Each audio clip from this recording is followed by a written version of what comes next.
Channel आपका favourite news time. आज की खबरों में जी, पुतिन साहब के साथ भारत ने कोई डिफेंस डील डिक्लेयर क्यों नहीं की, अनाउंस क्यों नहीं की? हाँ जी, क्या कोई डील हुई है? क्या कोई एग्रीमेंट हुआ है? कुछ भी नहीं बताया गया जी, है। एक भी चीज रिवील नहीं की गई है।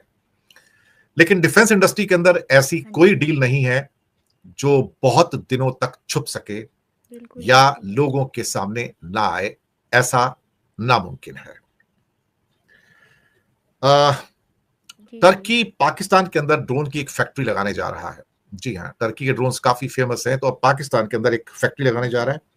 ईरान ने 2000 किलोमीटर की रेंज की कई मिसाइल्स टेस्ट की हैं, सक्सेसफुली टेस्ट की हैं ओमान की खाड़ी में, या कहा जाए ओमान में के साथ, ओमान के सी में, हॉर्मस की हाँ जी, खाड़ी हाँ में। जी, सऊदी अरेबिया को पाकिस्तान ने परसों 8 दिसंबर को हाँ जी, $3 बिलियन वापस करने थे, जो लोन के थे, लेकिन जी, उनके पास देने को पेमेंट नहीं है।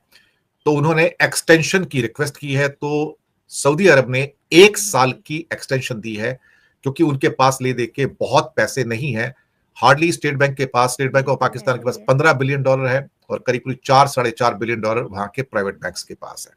जी, बिल्कुल, साथ में ही ऑस्ट्रेलिया ने तालिबान के कई ऑफिशियल्स को बैन कर दिया है कि विमेन और चिल्ड्रन के ऊपर जो उनके टॉर्चर्स हैं, जो जी, जी, ऑपरेशन है, उसके खिलाफ ये फर्स्ट टाइम ऑस्ट्रेलिया की रेस्ट्रिक्शंस और बैन्स आई हैं, सैंक्शंस आई हैं तालिबान के ऊपर। हाँ स्वागत जी, है आप सबका। नमस्कार, गुड इवनिंग, आदाब और सत श्री अकाल।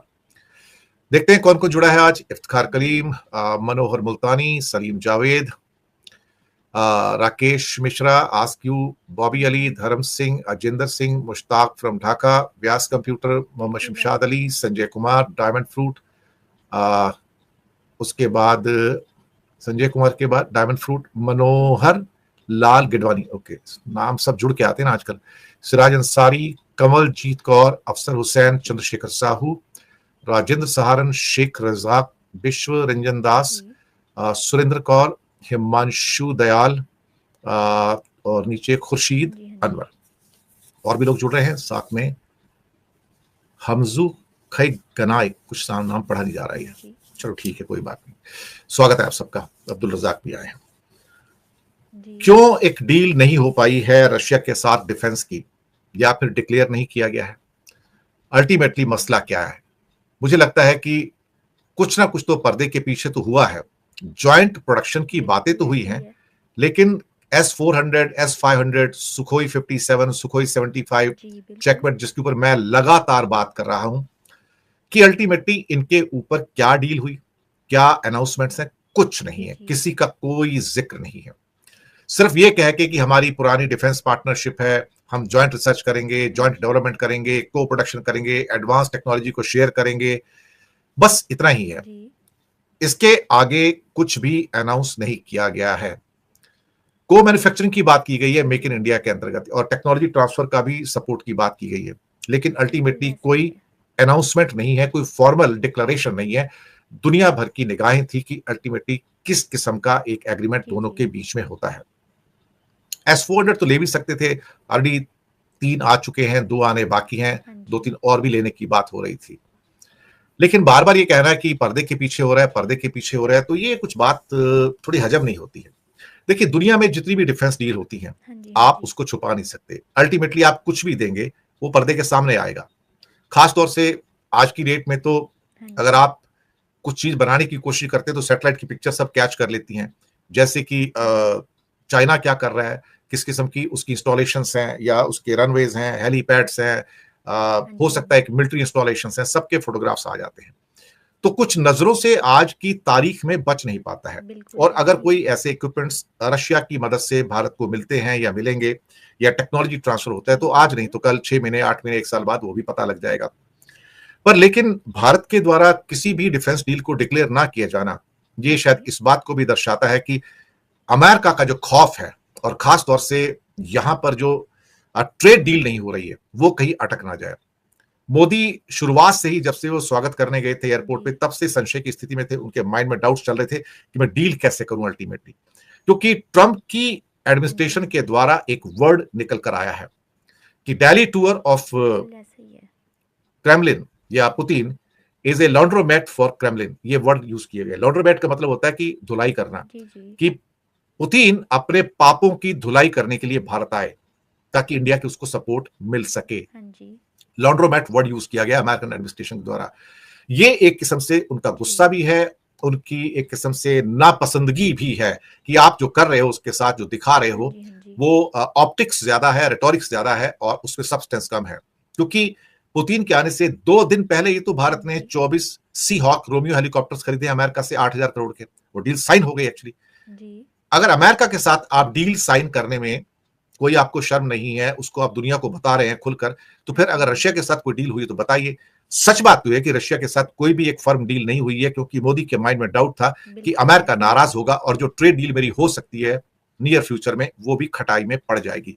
तो जो जी, खौफ जी। था अमेरिका का वो चारों तरफ देखने को मिला है। बाकी जो आपको दिखाया जा रहा है, बताया जा रहा है, वो सिर्फ और सिर्फ ऑप्टिक्स है। वो जी, सिर्फ एक जी। किस्म से पर्दे के बाहर अपनी बहादुरी दिखाई जा रही है, लेकिन पर्दे के पीछे की पिक्चर उतनी अच्छी नहीं है जितनी हाँ जी। होनी चाहिए थी। एक और खबर, टर्की पाकिस्तान के अंदर एक ड्रोन की जी। फैक्ट्री बनाने जा रहा है और टर्किश ड्रोन्स वैसे भी काफी फेमस हैं। और ऐसे जी। में जो ड्रोन की फैक्ट्री बनाने जा रहे हैं वो लड़ाकू ड्रोन्स बिल्कुल की ऐसा फैक्ट्री ही है। है और कुछ 5th जनरेशन के जेट प्रोग्राम पर बात हो रही है। टर्की और पाकिस्तान का जो भी सहयोग है, कोऑपरेशन है, बहुत पुराना है और पाकिस्तान जी, के अंदर एक जी। बड़ी फैसिलिटी जो है जिसमें ड्रोन्स की असेंबल करने की ये बात की जा रही है। और ये अंकारा के द्वारा यानी कि टर्की के द्वारा अपनी डिफेंस इंडस्ट्री को एक्सपेंशन की ओर ले जाने के लिए एक, जी। मुझे लगता है कि बड़ा स्टेटमेंट है। और कहा जा रहा है कि वहां पर हाँ जी, हाँ जो जी। एरोस्पेस इंडस्ट्री है खासतौर से पाकिस्तान, उसको टर्की से काफी एक्टिव कोऑपरेशन मिल रहा है। और ये भी बताया गया है कि हाँ जी। टर्की का जो एक्सपोर्ट है, डिफेंस एक्सपोर्ट है, वो $7.5 बिलियन तक जी। पहुंच गया है। और कई कमिटेड कंट्री हैं, जैसे अजरबैजान है या फिर हो सकता है यूक्रेन भी कुछ इस्तेमाल कर रहा है, साथ हाँ में जी, हाँ जी। पाकिस्तान भी है, कुछ और देश भी हैं। तो उनका जो बाइकर ड्रोन जो है वो खास तौर से उसको ज्यादा प्रमोट बिल्कुल करते हैं। ऐसा ही है। चलिए, अच्छी बात है। अभी अभी तो आने वाली दुनिया जो है वो ड्रोन की ही दुनिया है और जो वॉरफेयर जी, है बिल्कुल। वो भी ड्रोन का ही होगा, प्लस मिसाइल, और बाकी कुछ नहीं बचेगा उसके अंदर। इसके साथ ही ईरान ने 2000 किलोमीटर की कई मिसाइलों को टेस्ट किया है और ये जो मिसाइल है सारी की सारी वो अपने आप में काफी इंपॉर्टेंट है। ओमान के हाँ सी जी। के अंदर, खासतौर से हॉर्मस की जो खाड़ी है, वहां पर उन्होंने 2000 किलोमीटर तक की मार करने जी। वाली क्रूज और बैलिस्टिक मिसाइल्स का टेस्टिंग किया है और वो कामयाब रहे उसमें।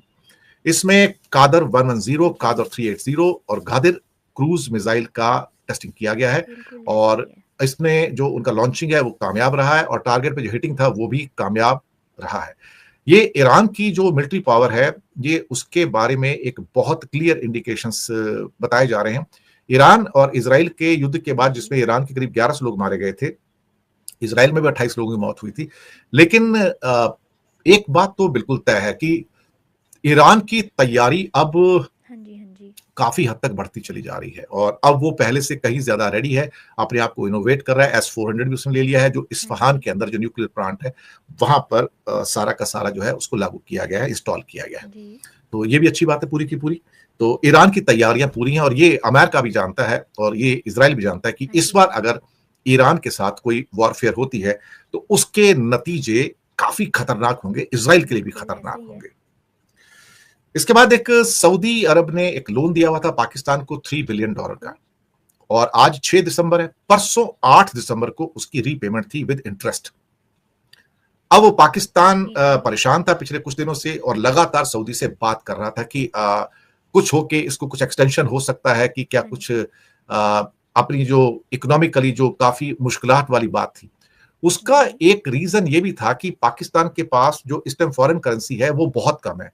कुल मिला के मुश्किल से हाँ जी, हाँ जी। $20 बिलियन का उसके पास 30 नवंबर का डिक्लेरेशन $20 बिलियन है। बिल्कुल उसमें ऐसा हुँ। से ही है। करीब $15 बिलियन या $14.5 बिलियन तो स्टेट बैंक के पास है, स्टेट बैंक ऑफ पाकिस्तान, और करीब $5 बिलियन जो है उनके जो कमर्शियल बैंक्स जी। हैं उनके पास है।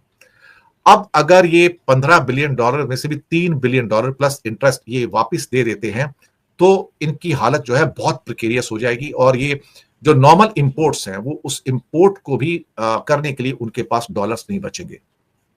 ये बहुत हाँ जी, दिक्कत हाँ है। जी। तो इस बीच में काफी दौरे थे सऊदी के पाकिस्तान के ऑफिशियल्स के द्वारा भी और उनकी रिक्वेस्ट ये थी कि कैसे भी करके हाँ इसको जी। कुछ सालों के लिए आगे बढ़ा दिया जाए।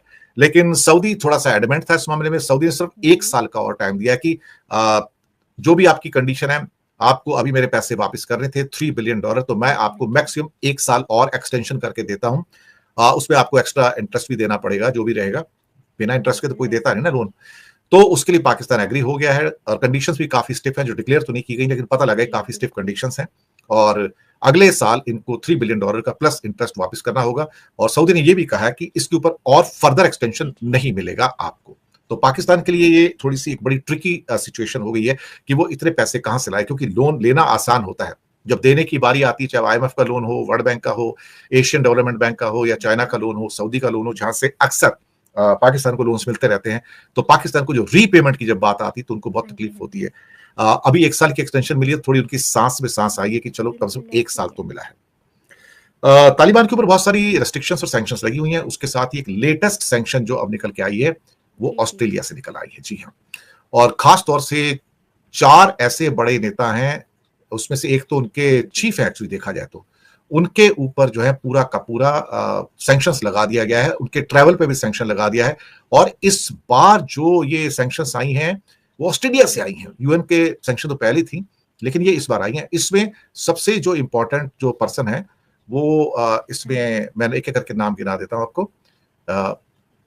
Minister for propagation of virtue and prevention of vice, Mohammad Khalid Hanafi. Minister of higher education, Neda Mohammad Nadeem.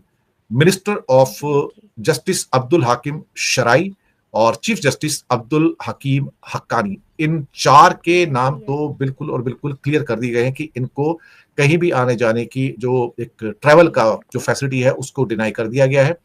और कहा गया है कि this includes restricting access to education, employment, कि ये क्या गलत कर रहे हैं कि this include restricting access to education, employment, freedom of movement and ability to participate in public life. ये विमेन और गर्ल्स के बारे में कहा गया कि उनका वहां पर ऑपरेशन हो रहा है, उनको टॉर्चर किया जा रहा है। और 140 लोगों की एक इसमें लिस्ट बनाई गई कुल मिला के, और तालिबान गवर्नमेंट अभी इसको उन्होंने रिस्पॉन्ड नहीं किया है। In July international criminal court for the, उन्होंने तालिबान के सुप्रीम लीडर है हबीबुल्लाह अखुंज़ादा, उनके अगेंस्ट भी वारंट जारी किया था, और खासतौर से for crimes against humanity for persecuting women and the girls. तो ऐसा नहीं है कि तालिबान के खिलाफ लोगों की आवाज नहीं उठ रही है, बिल्कुल उठ रही है, और हमारी आवाज भी उठती है। भारत उसके साथ संबंध तो बढ़ा रहा है, लेकिन भारत को जोर डालना चाहिए और बताना चाहिए कि जो विमेन को आप टॉर्चर कर रहे हो, जो गर्ल चिल्ड्रन को आप टॉर्चर कर रहे हो, वो नहीं होना चाहिए। उनको आप एजुकेशन हो, हेल्थ हो, स्कूलिंग हो, एम्प्लॉयमेंट हो, या फ्रीडम ऑफ स्पीच हो, आप सब कुछ डिनाई कर रहे हो। आप अफगानिस्तान के कोई भी व्लॉग्स देख लीजिए, आपको सड़क के ऊपर एक भी विमेन नजर नहीं आएगी, किसी भी सिटी में चले जाइए। This is nothing, this is primitive. ये मिडवेल एजेस में ऐसा होता होगा, लेकिन मॉडर्न एज के अंदर भी इस ढंग से विमेन को बिल्कुल क्या कहते हैं कि सड़कों पर ही ना आने दिया जाए, मुझे लगता है कि दिस इज एब्सोल्युटली एट्रोशियस। इतना रेस्ट्रिक्शन तो साहब सऊदी अरेबिया में भी नहीं है, जो कि किंग ऑफ इस्लामिक कंट्री माना जाता है। वहां पे तो वो कारें भी ड्राइव कर सकती हैं, बाहर आ जा सकती हैं, नौकरी कर सकती है, और बहुत फ्रीडम है। मुझे लगता है कि अफगानिस्तान को सीखना चाहिए कि भाई एक आप इस ढंग से पूरी हाफ ऑफ द ह्यूमैनिटी को आप ऑप्रेस नहीं कर सकते। That is something not acceptable, and India must pressurise being in good relations with them कि भाई आप महिलाओं को और बच्चियों के लिए जो अपराध कर रहे हो वो मत करो। तो शुक्रिया आपका बहुत बहुत। चैनल को सब्सक्राइब कीजिए अगर अभी तक आपने नहीं किया, और हो सके तो छोटी छोटी फाइनेंशियल सपोर्ट कर सकते हैं।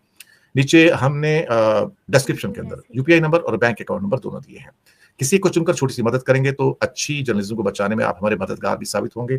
9:30 पे हम अपने लेके आएंगे world news, daily news India 1.0 पे। आप वहां पर आते हैं तो बड़ी खुशी होती है। तो हंसते रहिए, मुस्कुराते रहिए, खुश रहिएगा, और मिलते हैं बहुत जल्दी आपसे। Thank you very much and good night. जी, वीडियो देखने का शुक्रिया। चैनल को सब्सक्राइब करें और देखते रहें। खानसा न्यूज़ लॉन्चर।